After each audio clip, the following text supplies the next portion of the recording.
there's something that I didn't know if I should talk about, but I have to. The Foo Fighters released a thing for the end of 2022, and well, I didn't think they would do this because my initial thought was they would do what they did with Linkin Park and just stop. But Foo Fighters said they will try to carry on after the death of Taylor Hawkins, which that hit me so hard, and it makes me think about so many things. My head hurts thinking about the one major thing, and that is who is going to step up the big responsibility of the drummer for Foo Fighters. I'm not saying there's a bunch of, drummers that could do it. I mean, my mom thought it would be Rufus Taylor, and I did tell her that it can't be Rufus Taylor because Rufus Taylor's in the Darkness. And if Rufus leaves the Darkness to go to Foo Fighters, the Darkness have to find a drummer, and then, it's a whole cycle. Some people are saying Shane Hawkins, and guys, he's 16 years old. He's gonna get burnt out if he has to do all that touring. Touring is not easy. I mean, I wouldn't know, but it's still tiring to tour and stuff. Would William Goldsmith come back? No, because right now he is on tour for his band, I think Sunny Day Real Estate, which Nate used to be a part of that band, so there's that. Oh, it's such a hard thing to think about. I mean, there were so many good drummers at the tribute concerts, but I don't know if any of those guys are in bands. Well, here's one thing. I don't know if Travis Barker should replace, because when he played Monkey Wrench and Dave was like, what the hell? I was like, he's way too fast. He's a little too excited. I don't know if Travis will be good. In my opinion, I don't think he's going to have to step up to the plate. But, it's weird. I don't know who could possibly step up to the plate of this thing. It kind of reminds me of when they were looking for a replacement for, what does Tommy do in Kiss again? There's so many parts. Hold on. What does Tommy play? He plays he's lead guitar, I think. Yeah. Tommy's lead guitar.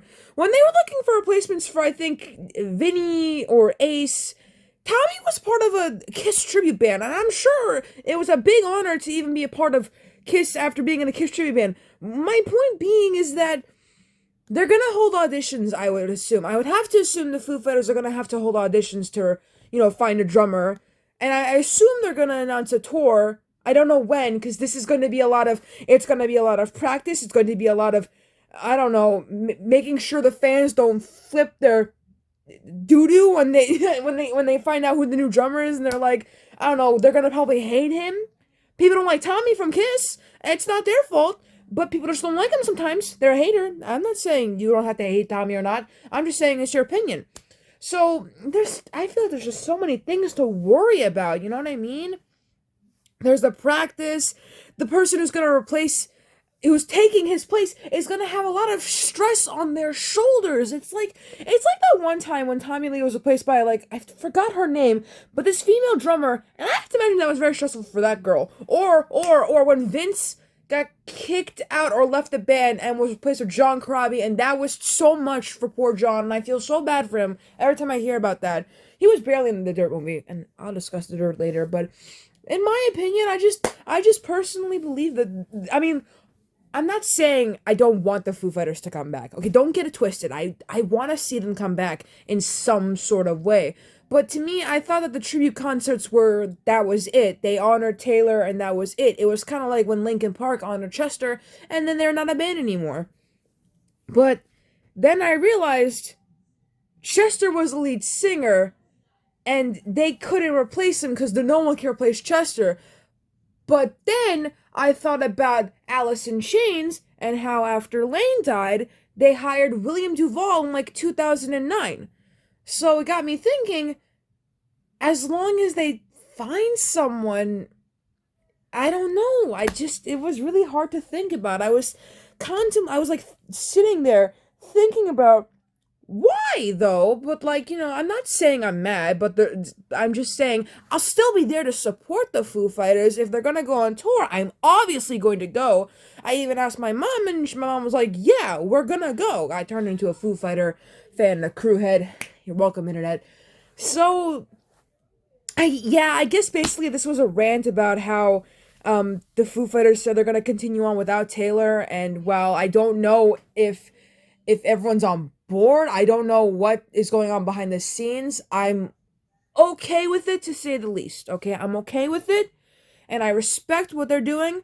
Honestly, I feel like Taylor would want them to continue. I mean, like, I don't know, because for such a long time, music has always been a way for Dave to cope.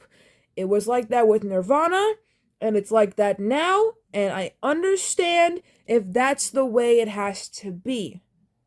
I'm just telling you all this in case none of you saw the post on Instagram, which is in the thumbnail, but if you want to read it, you can go follow the Foo Fighters on Instagram or Twitter or whatever and see the post. But all I can say is, all right, I'm fine. And they did technically quote Everlong, you know, that thing that Dave always says at the end of every Foo Fighters concert, which I stupidly did not record. I was too, emotionally invested. I was like, Mom, don't record, don't record. We have to embrace it. And I have to find concert footage of when I went, because that's going to be a pain. And whatever. I'm rambling. That's all I want to say. The next video is about Legend of Zelda. I'm editing it right now, and I'll see you all later.